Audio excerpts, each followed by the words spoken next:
جو قربانی نفلی ہے اور جو قربانی حج قران اور حج تمتع کی ہے، حج افراد کی ہے، اس کا کھانا جائز ہے۔ اور جو قربانی منت کی ہے یا جو قربانی دم کے طور پر ہے، جو قربانی جرم کے کفارے میں ہے، جرمانے میں ہے، تو اسے ہم نہیں کھا سکتے، وہ غریبوں کو کھلایا جائے۔ ثم یقدو تفسہم، پھر اپنا میل کچیل اتاریں، مونچھیں کتروائیں، ناخن تراشیں، بغلوں اور زیر ناف کے بال دور کریں۔ وَلْيُوفُوا نُذُورَهُمْ، اور اپنی منتیں پوری کریں جو انہوں نے مانی ہوں۔ وَلْيَطَّوَّفُوا بِالْبَيْتِ الْعَتِيقِ، اور اس آزاد گھر کا طواف کریں، یعنی جب وہ قربانی سے اور احرام کی پابندیوں سے فارغ ہوئے تو اب وہ بیت اللہ شریف جائیں اور طواف زیارت کریں۔ احرام کی اکثر پابندیاں قربانی کرنے کے بعد، حلق کرانے کے بعد ختم ہو جاتی ہیں۔ ہاں، صرف جو میاں بیوی کے تعلقات ہیں وہ ممنوع رہتے ہیں اور وہ طواف زیارت کے بعد حلال ہوتے ہیں۔ ذالک، بات یہ ہے، وَمَن يُعَظِّمْ حُرُمَاتِ اللَّهِ، اور جو اللہ کی حرمتوں کی تعظیم کرے، یعنی اس کے احکام کی تعظیم کرے، چاہے وہ حج کے مناسک ہوں یا اس کے علاوہ اور احکام ہوں۔ بعض مفسرین نے فرمایا کہ یہاں حرمات اللہ سے مراد حج کے مناسک ہیں۔ بعض نے کہا بیت حرام، بیت اللہ شریف، مشعر حرام جیسے مزدلفہ، منا، عرفات کی وادیاں، خاص طور پر مزدلفہ میں جو پہاڑی ہے مشعر حرام، شہر حرام یعنی ذی الحجہ کا مہینہ، بلد حرام یعنی مکہ مکرمہ، اور مسجد حرام، یہ ساری چیزیں مراد ہیں۔ بات یہ ہے، اور جو اللہ کی حرمتوں کی تعظیم کرے فَهُوَ خَيْرٌ لَهُ عِنْدَ رَبِّهِ، تو وہ اس کے لیے اس کے رب کے یہاں بھلا ہے۔ وَأُحِلَّتْ لَكُمُ الْأَنْعَامُ، اور تمہارے لیے حلال کیے گئے بے زبان چوپائے کہ انہیں ذبح کر کے کھاؤ۔ إِلَّا مَا يُتْلَى عَلَيْكُمْ، سوا ان کے جن کی ممانعت تم پر پڑی جاتی ہے، یعنی جیسے سورہ مائدہ اور دیگر مقامات پر بیان کیا گیا کہ کون کون سے جانور تم پر حرام ہیں، تو جو حرام ہیں ان کے علاوہ چوپائے جو حلال ہیں انہیں کھاؤ ذبح کر کے۔ فَاجْتَنِبُوا الرِّجْسَ مِنَ الْأَوْثَانِ، تو دور رہو بتوں کی گندگی سے، کیونکہ بتوں کی پوجا کرنا بدترین گندگی سے اپنے آپ کو آلودہ کرنا ہے۔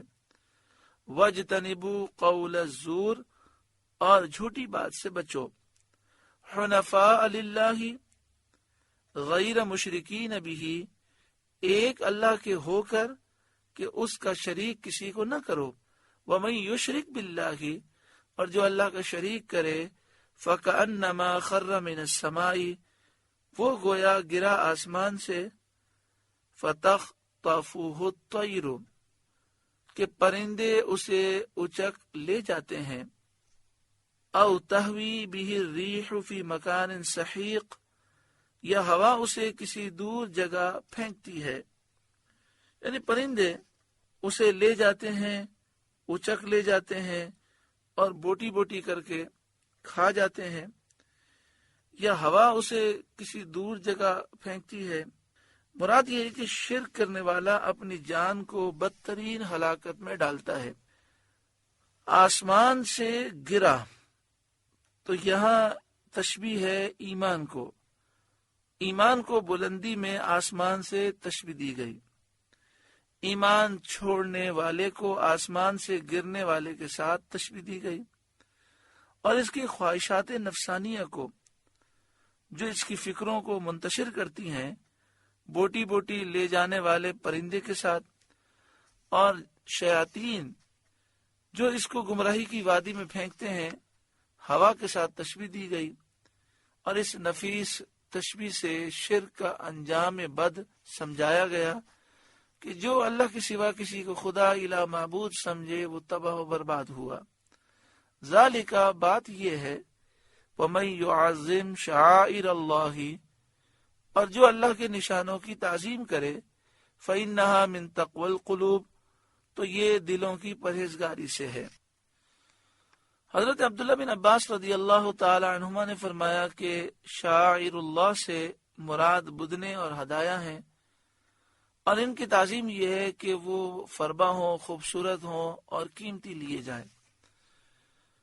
بعض مفسرین نے فرمایا کہ اللہ کی تمام نشانیوں کی تعظیم ضروری ہے، لیکن چونکہ یہاں پر حج کا ذکر ہے تو مثال کے طور پر مفسرین نے فرمایا کہ جانور مراد ہیں جنہیں ہم اللہ کی راہ میں ذبح کرتے ہیں، تو یہ اللہ کی نشانیاں ہیں، ان کا ادب ضروری ہے۔